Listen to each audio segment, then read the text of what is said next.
Zimbabwe has been accused of having good policies but little implementation. And perhaps if I can get a definition of what is evidence-informed policymaking within the context of Zimbabwe. Certainly one of the criticisms we hear every day is that Zimbabwe is very good at making this. They are always attending workshops and so forth. Yes, it's true, but up to a point I want to disagree when people say nothing has been done.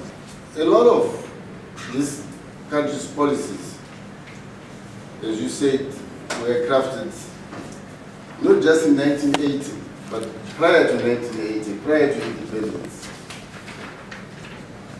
They knew what they wanted to get. In fact, they were prepared for independence. A lot of work has gone outside. Many of our leaders, Jobo, were actually studying abroad before they came to Mozambique. Students were selected to study policy planning. Students were selected in all fields of activity, whether it's the army or finance. People like Bernard Chidzero, for example.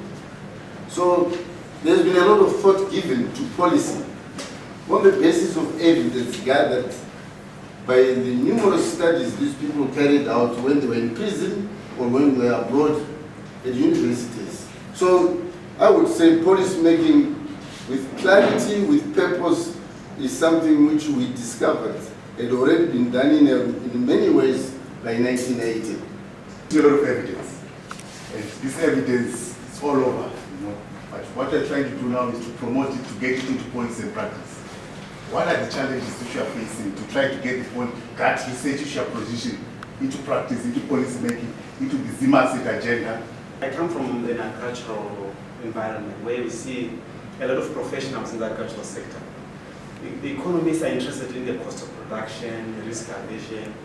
Agronomists are interested in the planting to see crops emerging. Engineers are interested in infrastructure.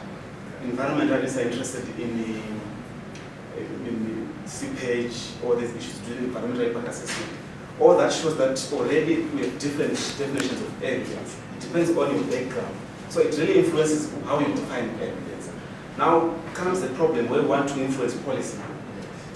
Policymakers can say, how you are not coherent enough as specialists on your own. How then do you bring a coherent voice? That's where the challenge is. So perhaps we need to, it's something to do with how our education system needs to respond to evidence. We still define evidence differently, and that's a big problem. And you find that policymakers end up relying on media, sometimes on their friends, yet evidence might be there.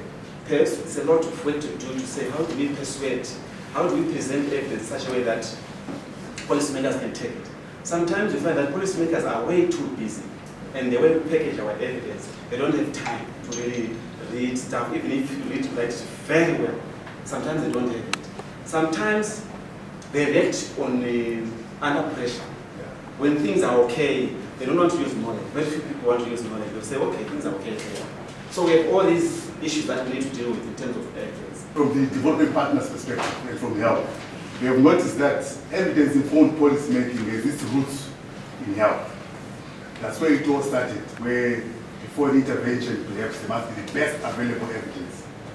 In Zimbabwe, perhaps, can you give us examples, success stories of where they used evidence and then ultimately there was a policy which led to poverty reduction or health, maternal health, something like that, for example? You're looking at health as one of the areas that has managed to achieve a lot of mileage for it, be it in terms of reaching or moving towards reaching the MDGs. We are looking at, for example, in the HIV and AIDS field.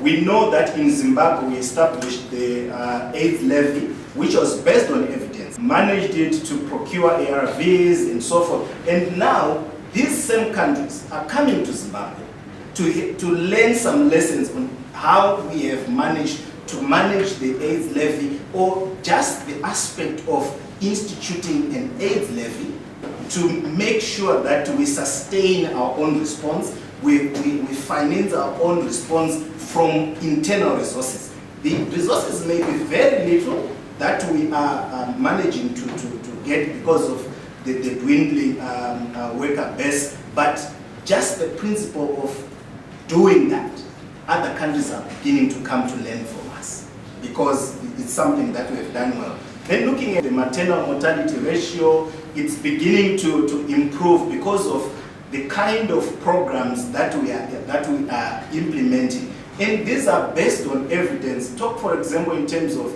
Zimbabwe Demographic and Health Services Survey, people really base their programs on evidence, on national level surveys which are very much representative. So at the end of the day, yeah, we have quite made some strides, but I don't think we are there yet. Why is ZeipNET been so much worried about the issue of evidence when your definition says that evidence is any information that can be used by the policy makers? As an evidence-informed organization, when we roll out interventions, we don't just go out to raw interventions. In fact, we first do some needs assessment, collaboratively do some needs assessment. We can actually share some of the reports in terms of the insights that we obtained from the government departments that we have ended up partnering.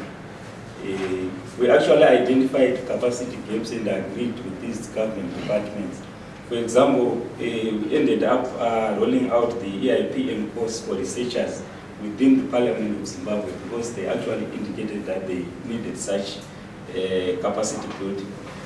How relevant do you think our policies that were created years ago are now for the development of our nation and for the young population that's coming up? We have an opportunity actually as a country in terms of coming up with policies which are more youth-friendly, because if we ignore it now, these are the same people who are going to make the adults of tomorrow. And if we ignore them now, it means we are essentially killing their future at our own detriment. Then the issue of, you have raised the issue of how valid are our policies. They are only as valid as there is political will to implement them, and as long as there are resources to implement them. And of course, we also need to realize that as we make policies today, because of the dynamic changing nature of our society, tomorrow they may be irrelevant. So there is always a continuous need to relook at the policies, base them on the obtaining evidence at that time, and update them. As ZeipNET, what are you doing to at least address or to make yourself known? We are very much visible on the internet, Facebook, we've got a very vibrant website, Twitter and so on.